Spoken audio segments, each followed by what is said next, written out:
Hey, what is up good people? This is Rabbi and welcome to my YouTube channel Busy Rider and আজকে আপনারা night view দেখেন ভাই, বুঝছেন? অনেক দিন ধরে যাবত আপনারা নাইট ভিউ দেখেন না, একটু নাইট ভিউ আজকে নিয়েই। আর হচ্ছে কাহিনী হলো দিনের ভিউ তো প্রচুর দেখছেন, নাইট ভিউটা দেখেন। আর চালাইতে গেলে কেন যে ভাই এমন মনে হয়, মানে কি বলবো, মানে যখন আমার একটা এক্সস্ট ছিল তো যখন আমি ওই বাইক চালাইতাম, জিক্সার চালাইতাম, তখন আমি এই কথাটা অনেকবার বলছি, কারণ ওটা ছিল আমার ফার্স্ট বাইক। আর জিক্সার তখন মনোটনটা চালাইতাম, মনোটনের মধ্যে আমার ওটা আমি সেকেন্ড হ্যান্ড নিয়েছিলাম, তো সেকেন্ড হ্যান্ডের মধ্যে ওইটার মধ্যে এক্সস্টটা দেওয়ার কথা ছিল, কিন্তু আমাকে এক্সস্টটা দেয় নাই। আমার এক্সস্টটা দিবে বলে দেওয়া হয় নাই। তো ওটার মধ্যে মানে রিয়েল যে স্টকে যে এক্সস্টটা ওটা দিবে বলে দেয় নাই। পরে হচ্ছে আমি ওই আফটার মার্কেট ওই ছেলেটা যে আর কাছ থেকে আমি নিয়েছিলাম, ওই ছেলেটা হচ্ছে একটা কি বলে একটা এক্সস্ট লাগাইছিল, মানে হলার টাইপ। তো ওটা ডিবি ক্লার ছিল, এত সুন্দর ছিল, মানে এজন্যই নেওয়া। তো ভালোই, মানে সাউন্ডগুলো এত মিষ্টি, ডাউন করে দিলে যে কি বলে পিক আপটা যখন আমি থ্রোটলটা যখন দিতাম তখন রেভ হইলে সাউন্ড যতটুকু দিতাম ততটুকুই সাউন্ড ওইভাবে আসতো, মিষ্টি একটা সাউন্ড আসতো, ভালোই লাগতো। মানে এখনকার পোলাপান যেভাবে আর কি ওই এক্সস্ট লাগায় যে ফাটায় চালায়, আমি আবার অমন চালাইতাম না। আমার এক্সস্টটা মানে একটা মিনিমাম রেঞ্জের মধ্যে থাকতো, যেন মানুষ বিরক্ত না হয়, অমন দেখেই আর কি সাউন্ডটা দেখেই কিন্তু নিছিলাম। তো আর এক্সস্টটাও ভালো পড়ে গেছিলো। তো যাই হোক, নামটা মনে পড়তেছে না। আর তখন আর কি আমার ফার্স্ট বাইকে ওইটা আর এক্সস্ট সহই আমি বাইক চালানো শিখছি এবং বাইক চালাইছি ওইটা দিয়েই।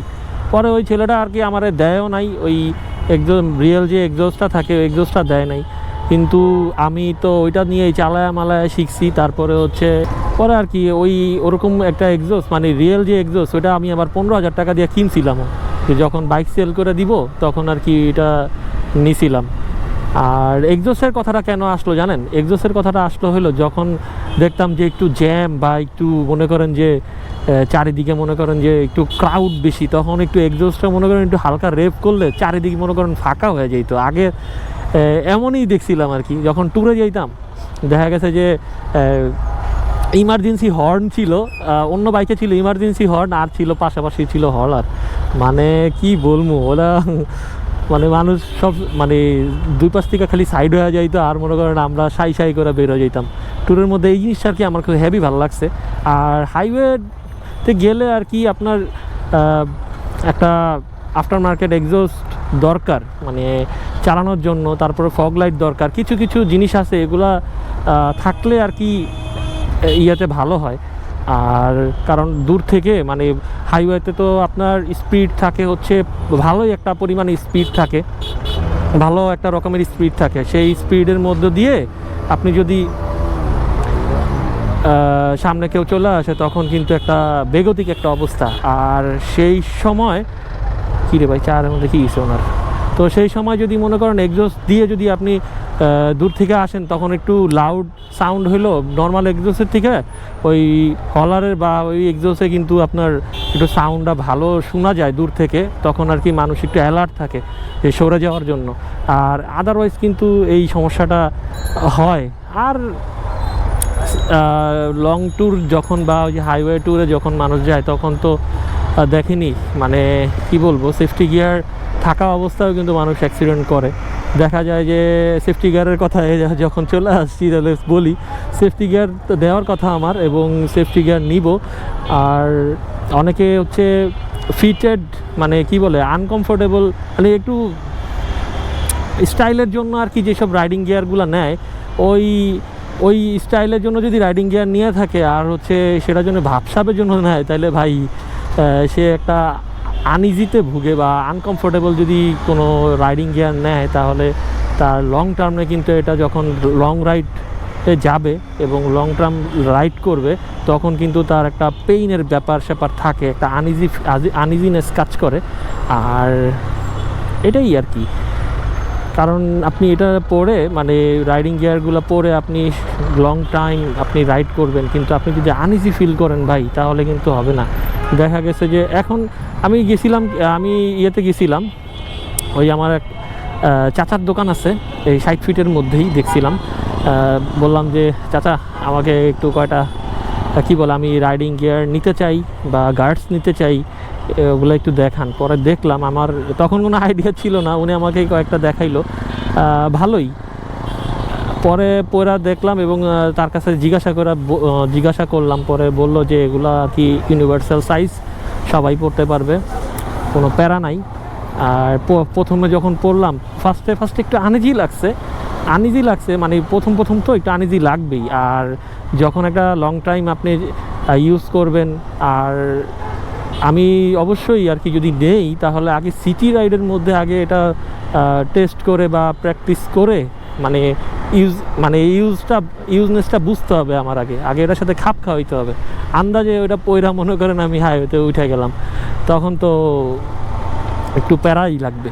তো এটা কি না আগে কয়েকদিন মনে করেন যে রিক্সা যাইতে হবে একদম, তারপরে হচ্ছে হাইওয়ে ট্যুরে যাব, মানে লং ট্যুরে যাব, এছাড়া যাব না, চিন্তা করছি। এই হলো অবস্থা। আর নাইট ভিউটা কেমন লাগতেছে আসলে ঢাকা শহরে, আসলে এই মানে আমি যেই ফ্রেমে আর কি ভিডিও শ্যুট করি, এই ফ্রেমে আমার ক্যামেরা তো আপনারা জানেনই কোনটা, আর হচ্ছে যারা আমার ভিডিও দেখেন তারা তো জানেনই কোনটা। আর আমার এই নাইট ভিউটা আমি সবসময় ক্যামেরায় শ্যুট করি হচ্ছে 2.7K, আর হচ্ছে ফ্রেম রেট রাখি হচ্ছে 60 FPS, আর এটা দিয়ে আর কি আমি করি। তো আলহামদুলিল্লাহ ভালোই আর কি রেজুলেশন বা ভালোই একটা কোয়ালিটিপূর্ণ আর কি ভিডিও পাই। আর এটা ভালোই রেসপন্স পাইতেছি, সবাই জিজ্ঞাসা করে যে ভাই আপনি কোন ফ্রেমে বা কোন ক্যামেরা ইউজ করেন।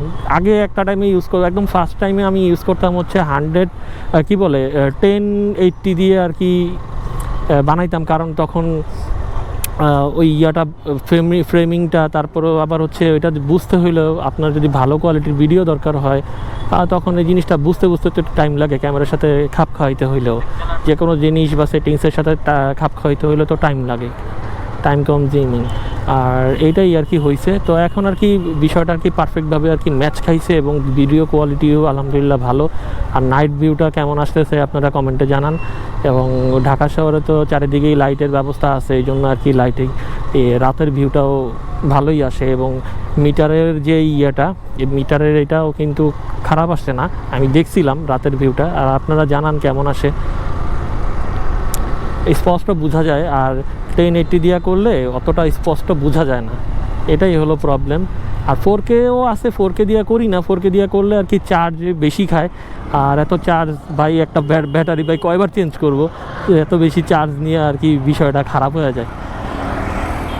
এই আর কি অবস্থা। এখানে একটু বসবো, যাওয়ার সময় আবার আপনাদের সাথে কথা হবে, এখানে একটু বসতে হবে। অনেকদিন ভাই বেড়াদের সাথে দেখা হয় না, অনেকদিন ধরে এখানে সন্ধ্যার সময় আসি না। আর এখন তো সন্ধ্যা না, এখন পুরা টোটালি রাত হয়ে গেছে, 10টা বাজে, আর আস্তে আস্তে রাত হয়ে গেছে, একটু কাজ ছিল। এই আর কি অবস্থা, সবাই আছে। বাহ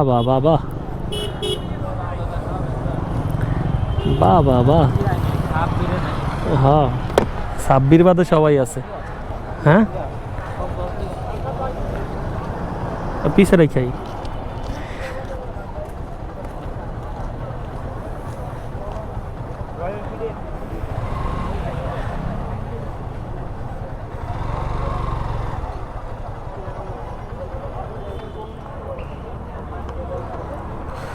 অবস্থা। চারিদিকে খালি এক্সপেন্সিভ বাইক, আমারটাই শুধু পুরান বাইক। এই রে বাবারে বাবা, রয়্যাল এনফিল্ড হান্টার, এ অবস্থা। কিরে, এই তো ভাই বহুদিন পর। হ্যাঁ ভাই, অনেকদিন পর, কেমন আছেন? ও কথাবার্তা বলি, আড্ডা মারি, তারপরে হচ্ছে আপনাদের সাথে আবার আসতেছি। কাহিনী শেষ হয় না রে ভাই, কাহিনী করতে গেলে ভাই বহুত সময় লাগবো ভাই। এই আড্ডা ভাই শেষ হওয়ার মতো না, আড্ডা দিতে খালি দিতেই মন চায়। তো সময় বলতেছে যে বাসায় যেতে হবে। কিছু করার নাই, বাসায় যাই। আর আপনারা একটা জিনিস নোটিস করছেন, অনেকে বলে যে খালি এই আগারগাঁয়ের রোডের মধ্যেই ভাই আপনি খালি ব্লগের ভিডিওগুলো দেখান, অন্য অন্য রোডে কেন যান না? তো যাই না, কারণ হচ্ছে আমার এতটুকুর মধ্যেই কাজ থাকে এবং শর্ট টাইমের মধ্যে একটু চিল করার জন্য আসি। আর বলছিলাম আপনাদের সাথে যে ইয়ে করব, মানে ঢাকার বাইরে ট্যুর দিব, তখন আর কি আপনারা ভিন্ন রাস্তা দেখতে পারবেন। আর সামনে হচ্ছে একটা প্রজেক্ট আছে, সেই প্রজেক্ট অনুযায়ী আর কি আমার একটু রাস্তাটা চেঞ্জ হবে ইনশাল্লাহ। তখন আপনাদের ভালো ভালো ভিউজ, রাস্তার ভিউজ দেখাইতে পারবো। আর এখন হচ্ছে রাত হয়ে গেছে, আর কথা বাড়ায় লাভ নাই, অলরেডি 11টার কাছাকাছি। সো যারা যারা আমার ব্লগটা এই লাস্ট পর্যন্ত দেখছেন, সো আপনাদের কাছে যারা নতুন আর কি আমার চ্যানেলে, so please do subscribe and hit the bell icon and comment করবেন। আর কমেন্টে জানাবেন যে আপনাদের কেমন ভিডিও পছন্দ। এই কী রে, থ্রটল নিতেছে না। এই একটু আগে খোলা তেল নিছিলাম, খোলা তেলে আর কি এই প্রবলেমটা হয়, পাম্পে যাইতে হবে, এই আর কি।